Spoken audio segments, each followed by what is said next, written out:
what was your best decade that you have lived through and why? When all my children were home. Of course. And when they get teenagers and, able to date and go out and all that, when everybody's home in bed and safe, some of the best, pleasant times, I guess you'd say, relaxing time. Not that I had to worry about them when they was out, but just when everybody was home and under the same roof. And even growing up when they were little, for everybody to be home, that was a wonderful time. What's the secret to raising kids? Oh, I don't know. I don't think there is any secret. Just had to play it by ear. And you look back and see some things that wish you'd done different. But basically, I think it's just trial and error. Just love them, do the best you can. My grandmother's What house. is your earliest memory in life? When I was about 3 years old, at my grandmother's house. Mm-hmm. They lived in one of these big old houses that had called it a dog trot, the hall down through the middle of it. And they had it was off the road, and had a pasture like out there and some cows. And of course, I saw them, milk the cows. And when I was 3 years old, I was out in that pasture, and there was a little calf out there, and I decided to milk it. And when I touched its tit, it kicked me, and I had a bruise on my leg. Oh, and that's God. my first experience with the boo-boo. Oh, no. And that's about the first thing I remember. I bet that was a memory that you couldn't forget. That was really a surprise when I took hold of its tit, and it just kicked me real fast. And then, I guess about the same time, too, when Santa Claus came, Uh-huh. and I had a doll sitting in the rocking chair. Oh. The next one, that was first Christmas. I remember another thing at this same grandmother's house. Uh-huh. She had had a big fireplace, and in the afternoon there was kind of a long rocker thing, and we were laying down, and of course she's on it, and I was just little there, and one of the neighbors gave me a little tiny chicken, little baby chicken, and it hopped out of the box, and my grandmother said, "Sissy, you better get your little chicken. It's going to get in the fireplace." Well, I just went over and stomped it. She said, "Oh, Sissy, you killed it." Oh, no. Now, did you know you were killing it? No, I just getting out of the way. I just, no, I didn't know what killing was. Oh, no. That was my first experience with death. Oh, goodness. No, so how did you deal with that after you Well, realized? I'm sorry I killed my chicken. It didn't last long.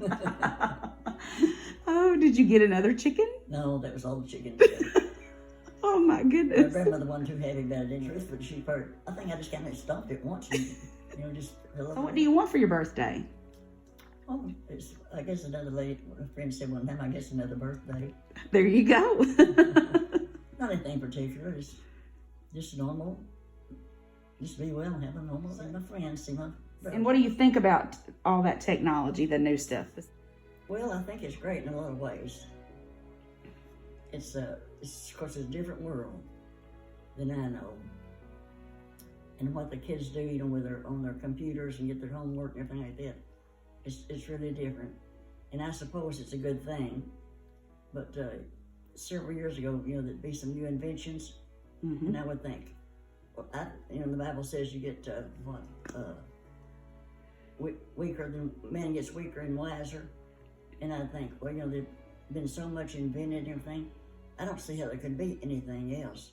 And man, these last few years, it's just been rolling in things I can't even imagine. And what they can do with the computers and all that stuff. It blows my mind how they can go to the moon and Mars and all that. And years ago, when my grandfather was living, and the first man went to the moon, he didn't believe it. He said, if a man went to the moon, the world would end. Oh, wow. That's what he thought. We're still kicking. Yeah.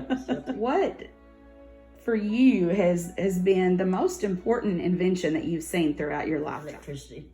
Electricity. So when you were younger, there was no electricity around. No. Oh, there was some in town, in Right. places, but in the rural areas, no.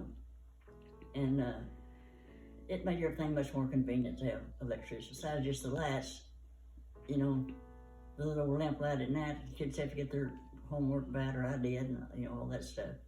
But just the lights, and then when we really got, we lived in California when I was 8 or 9 years old. Lived up there 4 years. And we had electricity there and refrigerators and all that. Then when we moved back to Arkansas, we didn't have all that. And so I was 15 years old before out in the country we got electricity.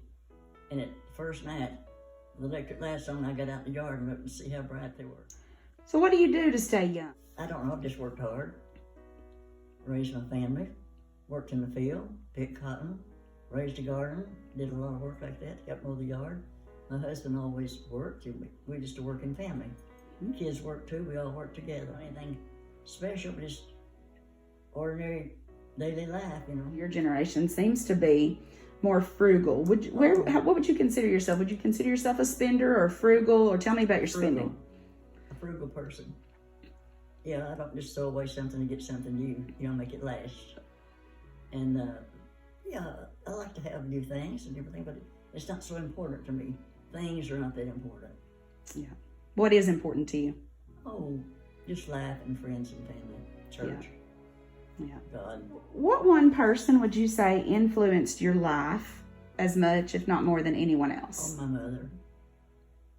My daddy too, much closer to Mom, because, you know, Daddy's always out in the field working. Well, I love him just as much in a different way. Mm-hmm. I was always with Mom, and you'll work with her and whatever. So my mom, really. And then my husband. Tell me just a little bit about your children. I had them all in 9 years. We all worked together, and I grew up with I didn't have a sister. My brother's 9 years younger than me, so I kind of grew up by myself. Mm-hmm. And then it's when I had the family, the children, they'd fuss, and of course they loved each other. But I found out that that's how brothers and sisters do, Yep. and they'd be fussing or carrying on. I said, "You kids quit that. You ought to be ashamed. One of these days, want to be in Japan, another one Chicago or something where, and he wouldn't get to see them." And say, "Good. I wish he's there now." But now they are, you know, close and love each other. Yeah, that was just kids. So tell me about your husband. Well, he was a World War II veteran. He graduated from high school a little early when he was, I think 17 years old. He did that because his sister was a couple of years older than him, and they had to walk kind of through the woods to get to a little country school. So his mother started him early, and that's how he could, you know, graduate early. He was in class with her all the way through. He was a tall, 6'1", handsome man, naturally, I thought. And then when he went to World War II, he was in the Philippines, and he was wounded in the foxhole. So he was in hospitals a lot and everything. Bursted both of his eardrums and lost his sight for a while. Then I met him when I was in high school, but I was only in the 7th grade. Oh, wow. And our school buses had long seats in them instead of crossways.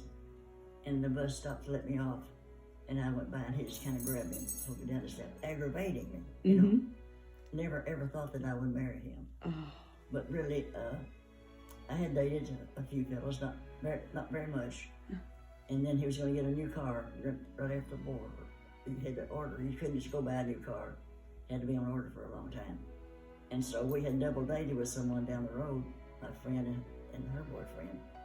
And my husband said, boyfriend then said, "Well, Betty, I'm not going to come get you anymore until my new car comes in. You know, I'm tired of imposing on Carol." And so I would mope around, you know, the nights that other people were dating and everything. Mom said, "Well, sis, there's more than one boy in this world." I said, "Yeah, but I don't like them." Oh. So a friend of mine said that when we go to parties or something, some of these boys would hang around Betty, and said she didn't pay attention to him, said she only had eyes for James. So I guess you'd call it love at first sight. I would say. He was a good, hard-working Christian man, Oh. and he raised a Christian family.